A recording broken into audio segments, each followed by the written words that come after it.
बगलामुखी बगलामुखी पीताम्बरधारि बगलामुखी बगलामुखी बगलामुखी पीताम्बरधारि बगलामुखी बगलामुखी देवी बगलामुखी।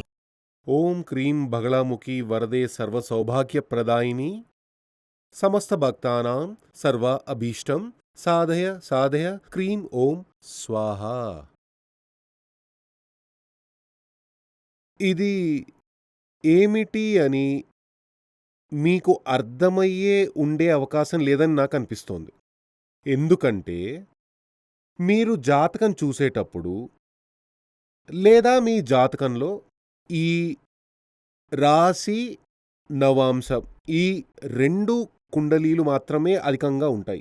కొన్నింట్లో భావాలు అనే భిన్నమైన కుండలీలు కూడా ఉంటాయి. అది మనకి నిజంగానే అవసరం లేదని. రాశి నవాంశం ఇవి ఖచ్చితంగా అవసరం. వాటి తర్వాత వీటిని అష్టవర్గం అని పిలుస్తారు. అష్టవర్గం అని అష్టక వర్గం అని దీనిని చెప్పవచ్చు. ఇది చంద్రుడు అష్టవర్గం చంద్రాష్టక వర్గం, సూర్యుడి అష్టవర్గం సూర్యాష్టక వర్గం, బుధ అష్టవర్గం శుక్ర అష్టవర్గం, కుజ అంటే అంగారం అష్టవర్గం, గురు అష్టవర్గం, శని అష్టవర్గం. ఇవన్నీ చేరినది సర్వ అష్టవర్గం అని అంటారు. ఇందులో రాహువు కేతువు అనే గ్రహాలకు అష్టవర్గం లేదు. వాటికి వచ్చి కుజుడు శనికి ఉన్న వాటిని ఈక్వల్ అనుకోవచ్చు. ఆ విధంగా అవసరమైతే మనం క్యాల్కులేషన్ చేయవచ్చు. అయినప్పటికీ సాధారణంగా అష్టవర్గంలో రాహు కుజుడు రాహు కేతు ఈ 2 గ్రహాలకి వీటిని షాడో ప్లానెట్స్ అంటారు. కాబట్టి వాటికి అష్టవర్గం చూసే పరిస్థితి లేదు. ఈ అష్టవర్గం ఎందుకు చూస్తారంటే ముఖ్యంగా మన గోచార ఫలానికి దీనిని తప్పకుండా మనం ఫాలో చేసి తీరాలి. ఇప్పుడు మీరు డైలీ ఫలాలు చూస్తారు కదా, ఈ టీవీలో వస్తుంది, ఈ టీవీలో వీక్లీలో వస్తూ ఉంటుంది వార ఫలం అని చెబుతుంటారు. టీవీలో కూడా కొంతమంది చెబుతారు వారఫలం అని. మీరది ఫాలో చేస్తే దానికి మీ జీవితానికి సంబంధమే ఉండదు. చాలా రేర్గా కొన్ని జరుగుతుందే తప్ప అక్కడ చెప్పేదానికి మీ జీవితానికి సంబంధమే ఉండదు. దానికి కారణం ఏమిటంటే ఈ ఒక్క గ్రహానికి ఈ చంద్రుడు సూర్యుడు బుధుడు శుక్రుడు కుజుడు గురుడు శని ఈ విధంగా చెప్పబడిన ఈ 7 గ్రహాలకి ఒక్కో రాశి మీద ఏ స్థాయిలో పట్టు ఉందని తెలియకుండా దాని ఫలం చెబితే కరెక్టే కాదు కదా. అదేమిటంటే ఇక్కడ గ్రహాల పేర్లు రాసి ఉన్నాయి కదా, రాశిలో నవాంశంలో చూడొచ్చు. కానీ ఇక్కడ మాత్రం డాట్స్ నంబర్లు మాత్రమే వేసి ఉన్నాయి. అష్టవర్గంలో నంబర్ మాత్రమే దీనికి పాయింట్లు అని చెబుతారు. బిందువులు అనుకోండి, డాట్స్ అని అనుకోవచ్చు. ఆ విధంగా మీరు అనుకోవచ్చు. ఇక్కడ దీనికి అర్థం ఏమిటంటే ఒక్కో గ్రహానికి అంటే రాసుల్లో ఏ మేరకు హోల్డ్ ఉంది, ఏ స్థాయిలో స్వాధీనం ఉంది అంటే ఇన్ఫ్లుయెన్స్ అని అర్థం. అది ఉందని తెలిసే విధంగా చెప్పేదే ఇది. అది తెలియకుండా గ్రహ మార్పు జరిగినప్పుడు ఫలం చెబితే కరెక్ట్గానే ఉండదు. ఇప్పుడు గురు సంచారం రానుంది. చాలామంది గురు సంచారం గురించి చాలా భయంకరంగా చెబుతున్నారు. నిన్న విన్నాను, ఒక ఆయన చెప్పాడు, ఇదిక్కడ ఈ వ్యక్తి హస్త నక్షత్రంలో పుట్టాడు. హస్త నక్షత్రంలో అంటే కన్యరాశి. ఇప్పుడు మేషంలో ఉన్న గురువు వృషభంలోకి వెళ్ళనుంది, 9వ స్థానంలోకి వెళ్ళనుంది. అప్పుడు ఆయన చెప్పాడు కన్యరాశి వారికి అతి భయంకరంగానే ఉంటుంది. గురు సంచారం 9వ స్థానంలో భాగ్యస్థానంలోకి వస్తుంది, గంభీరంగా ఉంటుంది, అలా ఇలా అని చెప్పారు. కానీ ఈ జాతక ప్రకారం కన్యా రాశి వ్యక్తులందరికీ ఇలా ఏమీ లేదు. ఈ ప్లానెటరీ పొజిషన్ అంటే ఈ పాయింట్లు అన్నీ కన్యా రాశుల వారికి అలా అనుకోకూడదు. మీది కన్యా రాశి అయినప్పటికీ మీ అష్టక వర్గంలో మార్పు ఉంటుంది. అది ఒక్కో జాతకానికి బేస్ చేసుకుని ఉంటుంది. కాబట్టి ఈ జాతకానికి సంబంధించినంత వరకు ఈయనది కన్యా రాశి. నిన్న ఒక జ్యోతిష్కుడు చెప్పాడు. కన్యా రాశి వారికి గురు సంచారం అతి భయంకరంగా ఉంటుంది. అలా ఏదేదో చెప్పాడు. కానీ ఈ జాతకానికి సంబంధించినంత వరకు ఈయనకి గురువు ఇది కన్యా రాశి. అక్కడ నుండి 9వ స్థానం 1, 2, 3, 4, 5, 6, 7, 8, 9వ స్థానంలో 4 పాయింట్లు మాత్రమే ఉన్నాయి. 8వ స్థానంలో 4 పాయింట్లు మాత్రమే ఉన్నాయి. కాబట్టి ఈ 8వ స్థానంలో గురువు ఉన్నప్పుడు చాలా భయంకరమైన దోషం అని ఆయన చెప్పారు. అదే ఫలితమే 9వ స్థానంలోకి వచ్చేటప్పుడు ఉంటుంది. ఎందుకంటే అక్కడ కూడా పాయింట్లు 4 ఉన్నాయి. పాయింట్లు 5 కానీ అంతకు మించి గాని ఉంటే మాత్రం శుభ ఫలితాలు లభిస్తాయి.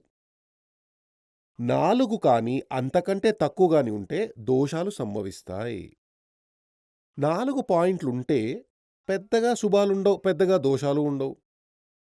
దానికంటే కింద 3, 2, 1 అనే విధంగా ఉంటే, ఒక పాయింట్ మాత్రమే ఉంటే అతి భయంకరమైన కష్టాలు, నష్టాలు కలుగుతాయి. 1, 2, 3 లాంటి వాటికి. కాబట్టి ఇక్కడ చూస్తే ఇక్కడ ఆ గురువు మార్పు ఈయనకి సంబంధించిన ఈయనకి జీవితంలో ఏమీ జరగపోయేది లేదు. అదే విధంగా ఈయన విషయంలో ఇప్పుడు అంటే కన్యా రాశి వ్యక్తి. ఈ కన్యా రాశి వ్యక్తికి శని మార్పు జరగబోతోంది కదా! ఇప్పుడే ఒక శని మారింది. కానీ అది ఏ శని అని తెలియదు. అంటే శని రాశి మారిపోయి జనవరిలో మారిపోయింది. 2021లో శని మారిపోయి కుంభానికి వచ్చేసింది.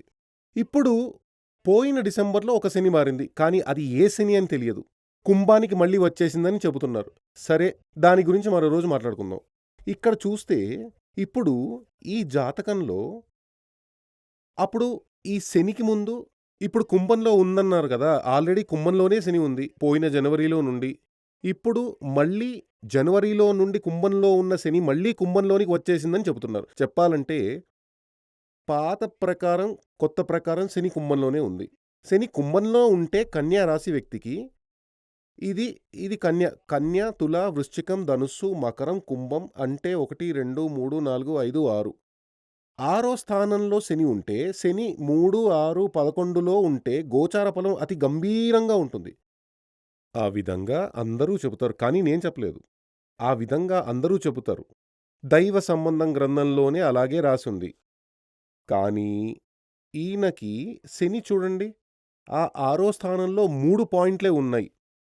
అప్పుడు ఈయనకి ఆ బలం సమకూరదు. ఎందుకంటే ఈయనకి 6వ స్థానంలో శని యొక్క స్వాధీనం 3 పాయింట్లు మాత్రమే ఉన్నాయి. కాబట్టి ఆయనకి మంచి కార్యాలు శని వల్ల జరుగుతుందని చెబితే అది జరగదు. రాబోయే సంవత్సరంలో శని మారనుంది. మారేటప్పుడు సాధారణంగా ఆ విధంగా కేరళలో చెబుతూ ఉంటారు. కంటక శని, అయ్యో కంటక శని తీసుకెళ్ళిపోతుందని చెబుతూ భయపడుతూ ఉంటారు. అంటే రాశిలో నుండి, అంటే ఈయన కన్యా రాశి అని చెప్తారు కదా, ఇక్కడ కన్యా రాశి ఈ రాశిలోను దానికి 12వ స్థానంలోను 2వ స్థానంలోను, అంటే రాశిలో నుండి ముందు వెనక్కి శని 2.5, 2.5, 2.5 దీని ఏలినాటి శని అంటారు. ఏలినాటి శని అంటే మీ రాశిలో ఉండేటువంటి శని దానికి 12వ స్థానంలో 2.5 సంవత్సరాలు అక్కడ ఏలినాటి శని మొదలైపోతుంది. రాశిలో వచ్చేసింది. దానికి పేరు జన్మశని. 2వ స్థానంలోకి శని మారినప్పుడు పోయే శని అంటారు. అదేవిధంగా 2.5, 2.5, 2.5 3 2.5 చేసినప్పుడు దాని ఏలినాటి శని అని పేరుతో పిలుస్తారు. కంటక శని అంటే రాశిలో నుండి 1, 2, 3, 4 స్థానంలో, రాశిలో నుండి 4వ స్థానంలో, 7వ స్థానంలో, 10వ స్థానంలో శని ఉంటే దానినే కంటక శని అంటారు. ఏలినాటి శని లాగా కాకుండా, ఏలినాటి శని కంటే దోషం కలిగినదే కంటక శని అని కేరళలోని జ్యోతిష్యులు చెబుతారు. వాళ్ళు ఎలా చెబుతారంటే కంటక శని తీసుకెళ్ళిపోతుందని, అంటే వాడిని ఎత్తుకెళ్ళిపోతుందని, వాడిని పైకి తీసుకెళ్ళిపోతుందని. కానీ అక్కడ కూడా ఈ జాతకంలో క్లారిఫికేషన్ చూద్దాం. ఈయన కన్య రాశి. అప్పుడు ఇదే కన్య, శని. కన్యలో నుండి 1, 2, 3, 4, 5, 6 6వ స్థానంలో 3 పాయింట్లున్నాయి కాబట్టి ఈయనకి శని దోషం ఉంది. 6లో ఉన్న శని జ్యోతిష్య శాస్త్రం ప్రకారం మంచే చెయ్యాలి. కానీ ఈయనకి లోపలకు దిగి పరిశోధించినప్పుడు ఏమైంది? మంచి చెయ్యదు. తరువాత ఈయనకి శని మార్పు అనేది 7వ స్థానంలో వస్తుంది. కంటక శని వస్తుంది. అక్కడ ఈయనకి 6 పాయింట్లున్నాయి. సూపర్‌గా ఉంటుంది టైం. అక్కడ చూస్తే కంటక శని. ఇక్కడ కంటక శని 7లో వచ్చినప్పుడు వైఫ్‌కి చాలా సమస్యలు వస్తాయి. ఇతర సమస్యలు కూడా చాలా వస్తాయి. ధన నష్టం కలుగుతుంది. వైఫ్‌కి మృత్యు వరకు వెళ్ళొచ్చు. వైఫ్‌కి ఆపరేషన్ చేయాల్సి రావచ్చు. అదేవిధంగా మీకు బిజినెస్ పార్ట్నర్ ఉంటే వాళ్ళతో మీకు పెద్ద గొడవ వస్తుంది. ఇలా చాలా సమస్యలు వస్తాయని చెబుతారు. కానీ ఈ జాతకం ప్రకారం ఈయనకి ఇక్కడ పాయింట్లు 6 ఉన్నాయి కాబట్టి కంటక శని మంచి ఫలితాలనే ఇస్తుంది. అప్పుడు ఈ విధంగా ఉన్న శాస్త్రాలు డీప్‌గా తెలియకుండా ఫలం చెప్పడం వల్లే జ్యోతిష్య శాస్త్రాన్ని ఎవ్వరూ గౌరవించడం లేదు, నమ్మడం లేదు. దానికొక కారణం, ముఖ్యమైన ఒక విషయం చెబుతాను. ఏమిటంటే ఒక టైంలో కంచి మఠాధిపతి జయేంద్ర సరస్వతి స్వామి నాకు మానస గురువు. నాకు చాలా ఇష్టం ఆయనంటే. ఒక టైంలో ఆయన జాతకం చూడాల్సిన పరిస్థితి వచ్చింది. అప్పుడు నేను చెప్పాను, స్వామి మీకు చెప్పడానికి కొంచెం సంకోచంగా ఉంది. మీ జాతకం ప్రకారం మీకు 3 సంవత్సరాల తర్వాత ఆ టైంలో ఆయనకి గురువు మార్పు రానుంది. 3 ఏళ్ల తరువాత ఆ గురువు మార్పు సమయంలో మీకు గురువు మారేటప్పుడు జైలు వాసం రానున్నది. మీ జాతకంలో అలాగే ఉంది. పెద్దాయన పెద్ద పెద్దగా నవ్వేశారు. ఆ మఠమే బిత్తరపోయేలా. నాకు జైలు వాసమా? అక్కడున్న అందర్నీ పిలిచి చెప్పారు. నంబూదిరి ఏమన్నారో తెలుసా? అన్నారు. ఆ తర్వాత దాని గురించి చాలాసార్లు పెద్దాయనకి దగ్గర వెళ్ళినప్పుడల్లా ఈ విషయం చెప్పేవాణ్ణి. అలాగే లెటర్ రాసి పంపేవాణ్ణి. ఇండియా టుడేలో కూడా ఒక కాలంలో రాశాను. దాన్ని చూసి కొంతమంది వచ్చి నాతో గొడవ చేశారు. దానికి కారణం ఏంటంటే ఈ అష్టక వర్గం లెక్కించి చెప్పడం వల్లే. ప్లస్ ప్రశ్న కూడా పెట్టి చూశాను. ఈ రాశి నవాంశం మాత్రమే కాకుండా ఇది ఎలాగంటే మీకు ఏదైనా వ్యాధి ఉంటే దానికోసం ఎక్స్‌రే తీయడం లాంటిది. మన యొక్క జీవితంలో ఒక ఎక్స్‌రే, ఒక వ్యాధి ఉంది, హాస్పిటల్ వెళ్ళాం, ఒక ఎక్స్‌రే తీశారు. ఇది స్కాన్ చేయడం లాంటిది. CT scan. టోటల్‌గా బాడీని స్కాన్ చేయడం. అప్పుడు మన లైఫ్ సంబంధించిన స్కానింగ్ ఇందులో జరుగుతుంది. ఖచ్చితంగా చాలా చక్కటి ఫ్యూచర్ గురించి మనకి బాగా తెలుస్తుంది. కాబట్టి ఈ విధంగా శాస్త్రం చదివిన ఆచార్యుల వద్దకే మీరు వెళ్ళాలి. అప్పుడే మీకు ఒక క్లారిటీ వస్తుంది. నేను చెప్పిన విషయాలు జరిగిన తర్వాత పెద్దాయన, కంచి మఠాధిపతిగా ఉన్న పెద్దాయన నాకు రాజగురు అని ఒక బిరుదు ఇచ్చారు. పెద్దాయనే ఒకసారి నన్ను పిలిచారు. నేను అక్కడికి వెళ్ళాను. అక్కడికక్కడ ఒక ఫంక్షన్ చేశారు. ఆ ఫంక్షన్లో రాజగురువు స్టేజిలో అనౌన్స్ చేసినప్పుడే నాకు తెలిసింది రాజగురువు అని. ఆ అవార్డు తీసుకుని బయటకు వచ్చేసి పెద్దాయనతో నేను మాట్లాడినప్పుడు పెద్దాయన అడిగాను, స్వామి ఇప్పుడు మనకి రాజులు రాజ్యాలు లేరు, రాజపాలన లేదు. ఇలాంటి కాలంలో రాజగురు అనే బిరుదు ఇచ్చారే, నన్ను అవహేళన చేస్తున్నారు కదా, గేలి చేస్తున్నట్లుగా ఉంది అని అన్నాను. ఎందుకలా భావిస్తావు? నువ్వు నా జాతకం చూసి నాకు జైలు వాసం కలుగుతుందని చెప్పిన తరువాత ఇండియాలో ఉన్న పెద్ద పెద్ద నాకు తెలిసిన జ్యోతిష్యులందరికీ చూపించాను. 15 మందికి చూపించాను. ఎవ్వరూ అది చెప్పలేదు. నువ్వొక్కడివే చెప్పావు. అప్పుడు గురువుల్లో నువ్వు రాజువి. ఆ భావనే నా మనసులోకి వచ్చింది. ఆ ఆలోచనతోనే నేను ఈ బిరుదిచ్చాను అని అన్నారు. అప్పుడు అది చెప్పేలా చేసింది ఏమిటంటే, నేను పెద్దాయన జాతకం చూసి ఆ మాట గట్టిగా చెప్పేలా చేసింది ఏమిటంటే, నేను ఈ అష్టవర్గం చూడడం వల్లే.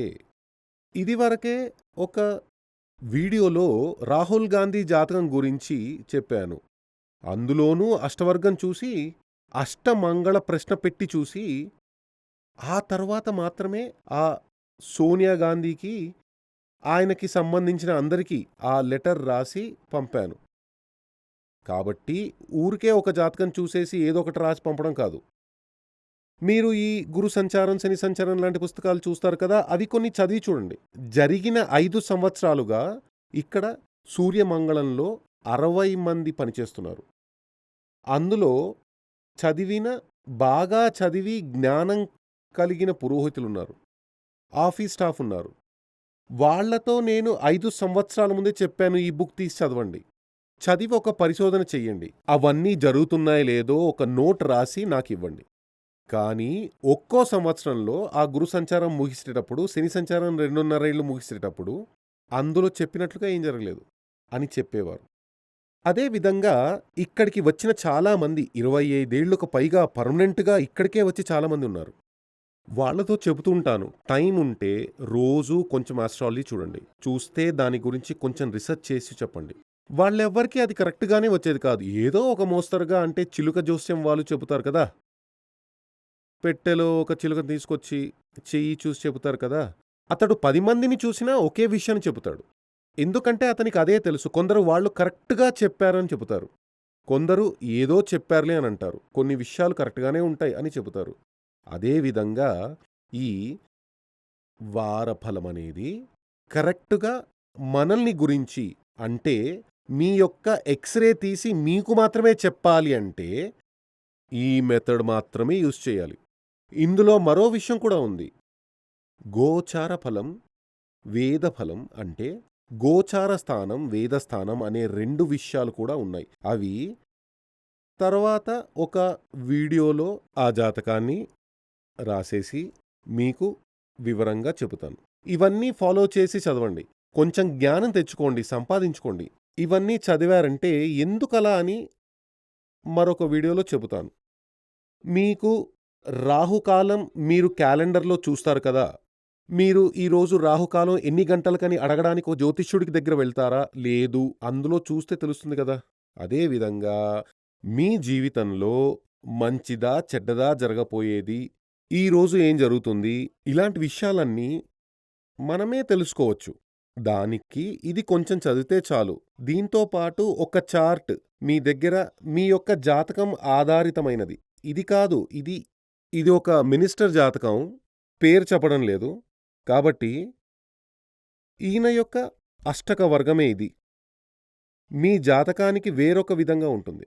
కాబట్టి ఒక్కొక్కరికి ఒక్కొక్క అష్టక వర్గం తీసి లామినేషన్ చేసి అందుబాటులో ఉంచుకుంటే మీకు మీ ఫ్యూచర్ గురించి ఇతరులను అడగకుండానే కరెక్ట్‌గా గ్రహించవచ్చు, తెలుసుకోవచ్చు. జగన్మాత బగళాముఖి అనుగ్రహంతో మీకు ఆయురారోగ్య సౌఖ్యసిద్ధి లభించాలని ఆశీర్వాదం చేస్తున్నాను. శ్రీ సూర్యమంగళం అద్వైత వేద విద్యాపీఠంలో తాంత్రిక పూజల్లో సిద్ధహస్తులైన ఎందరో ఆచార్యులు అమావాస్య, పౌర్ణమి రోజుల్లో ప్రత్యేక యాగాలు నిర్వహిస్తారు. ఈ యాగాల్లో పాల్గొనడం ద్వారా తల్లి శ్రీ బగళాముఖీదేవి అనుగ్రహం వల్ల సర్వదోషాలూ పోయి సకల సౌభాగ్యాలు మనకు కలుగుతాయి. శ్రీ సూర్యమంగళం అద్వైత వేద విద్యాపీఠం జ్యోతిష్యం, ప్రశ్నలు, వాస్తు, తాంత్రిక పూజలు మరియు వేదయాగాలు నిర్వహిస్తారు. సంప్రదించవలసిన నంబర్ 7305442299 7305442299. చెన్నై, కోయంబత్తూర్, బెంగళూరు, హైదరాబాద్, విజయవాడ, ఢిల్లీ, ముంబై, తిరునల్వేలి, టెక్సాస్.